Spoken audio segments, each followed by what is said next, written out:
Kill Bill, c'est deux films sortis en 2003 et en 2004, réalisés par Quentin Tarantino, un mec que tout le monde connaît. Ça raconte l'histoire d'une femme laissée pour morte le jour de son mariage, qui se retrouve dans un coma et qui en sort 4 ans plus tard. Et à son réveil, elle décide d'aller tuer Bill.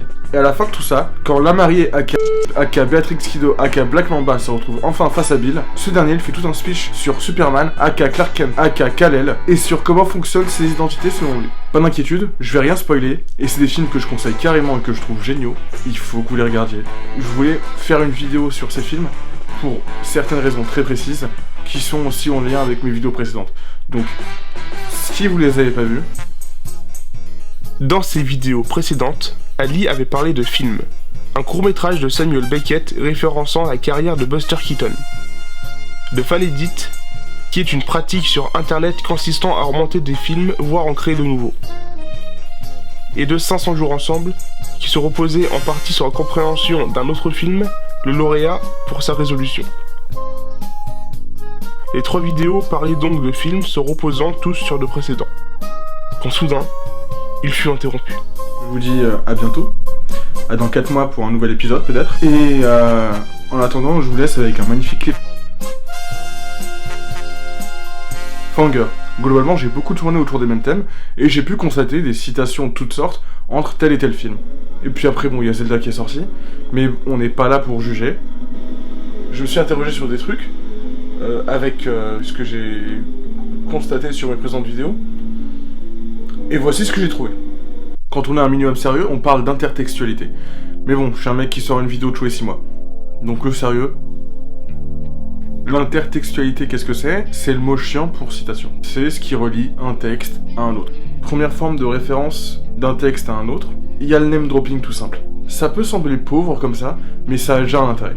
En général, ça va tenter d'ajouter une dose d'humour, rendre l'œuvre plus érudite, ou encore installer une proximité avec le public, montrant que les personnages ont une culture commune. Why is there a sticker on this? It's my TARDIS from Doctor Who. Howard, il a dit TARDIS. J'adore cette scène. C'est sérieux? Vous pouvez pas regarder Community, putain? Dans le même genre, mais en plus implicite, on a l'allusion. C'est un peu un easter egg, une vanne entre le réalisateur et puis le spectateur, qui se dit « Je viens de comprendre une blague ici ». Un peu comme quand je référence Godot de Ace Attorney dans ma sonnerie de portable dans la vidéo sur Samuel Beckett. Ouais, je peux être drôle des fois. Ça caresse dans le sens du poil le spectateur connaisseur et attentif qui vient de comprendre quelque chose, une private joke et avec laquelle on récompense sa culture. En parlant de culture, c'est un peu comme dans Cinéman de l'autre bouffon là, où Franck Dubosc dit « Hey, regardez-moi, je suis Clint Eastwood ». On peut se dire c'est une référence à Clint Eastwood, mais c'est la référence aussi le moins intéressant des 3 Retours vers le futur, où Marty McFly faisait la même chose. Vous le saviez déjà.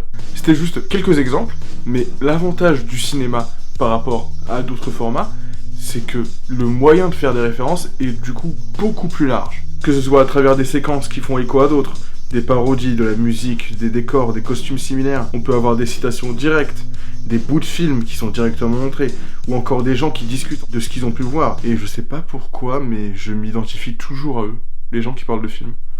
Et il y a un truc top qui se passe quand un spectateur reconnaît une référence. Quand le créateur d'une œuvre kiffe parler d'une référence, le spectateur qui a les mêmes goûts kiffe aussi. Et on peut construire tout un truc avec ça. Un langage de référence commune. Un peu comme Wack dans Explorers, mais j'ai pas vu Explorers, du coup je vais dire un peu comme Abed dans Community. Et là tu vois c'est super parce qu'ils avaient pris la structure exacte d'un épisode de New York Unité Spéciale pour en faire un épisode de Community. Pour tout faire pour que ça rentre en fait, que ce soit crédible et Green Day. C'est génial.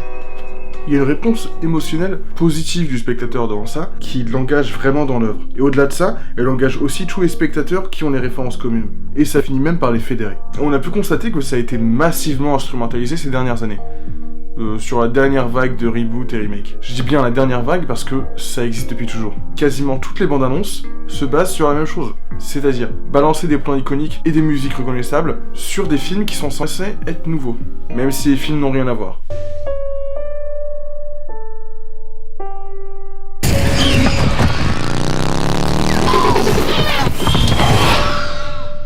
Mais là c'est chaud. Capter l'attention d'un spectateur, l'avoir dans sa poche avec de la référence, autant se dire hey, référençons les trucs qu'il a sûrement déjà vus.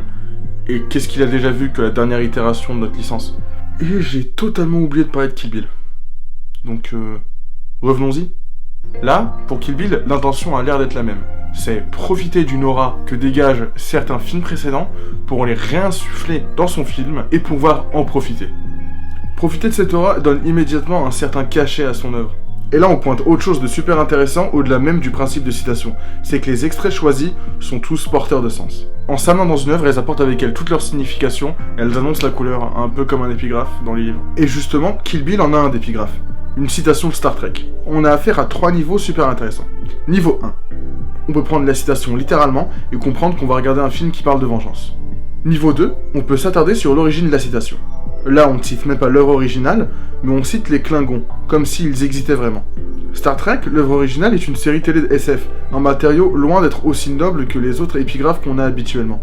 Ce qui manque clairement l'attachement de l'auteur à la culture populaire et annonce la couleur. Ça peut aussi pousser à vouloir légitimer ce genre d'œuvre, même si en vrai Star Trek, c'est sorti depuis longtemps. On est d'accord. C'est un truc qui a sa place. Et dernier niveau, on peut simplement prendre du recul et relever la présence de la citation en soi qui est peu commune. Ça peut aussi montrer que le film sera chargé en citations.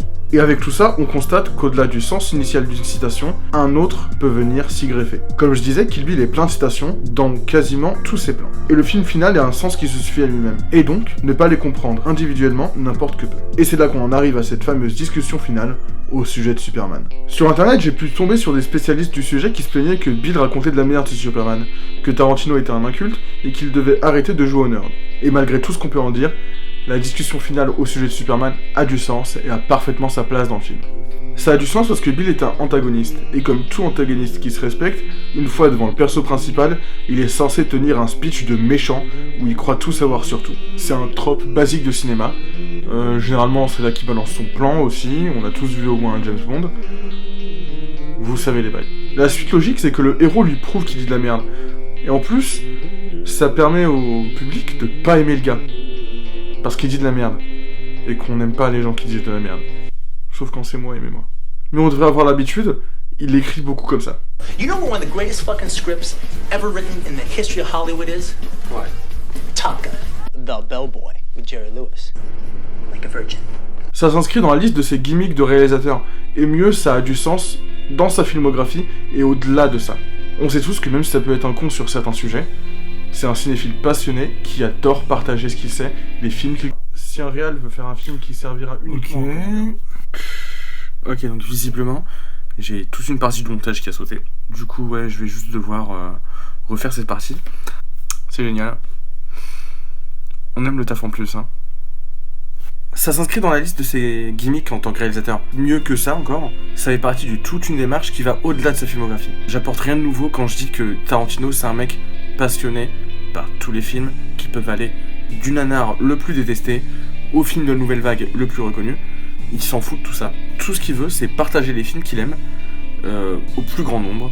Et là, vous me demandez qu'est-ce qu'il a pu faire au-delà de ses films. Jusqu'en 2007, il a par exemple proposé le Cutie Fest, un festival de cinéma tout mignon où il a pu proposer des films qu'il aimait.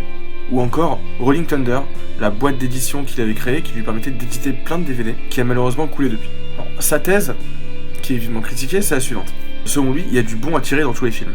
Et pour lui, un film n'est mauvais que quand il est malhonnête. C'est très grossier comme résumé, mais voilà en gros. Mais bref, revenons à notre sujet. Ce malentendu au sujet de Superman, ça me rappelle un autre malentendu. Celui de 500 jours ensemble. J'avais dit que pas mal de gens l'avaient jugé mauvais parce qu'ils avaient manqué le lien avec le lauréat, et je trouve ça dommage. Il y a plein de raisons de pas aimer le film, mais c'est dommage de pas l'aimer à cause d'un truc qu'on a juste manqué. En gros, est-ce que c'est une bonne idée de donner tant d'importance à des citations ? Des citations qui pourraient être obscures en prenant le risque d'abandonner au passage son public le moins averti. Est-ce que c'est pas une idée de merde ?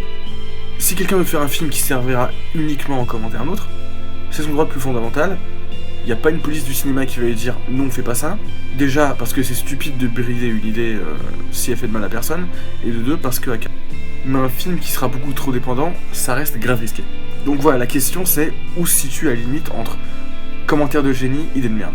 Et là encore, je passe pour un pinailleur, parce que d'un côté je dis le name dropping c'est pas assez intéressant, faire des références complexes ça paume les gens, mais ouais, en soi c'est un peu un délire élitiste. Et puis faire vite fait du name dropping, c'est un peu du boulot de sorcière de l'Ouest. Genre elle se mouille pas.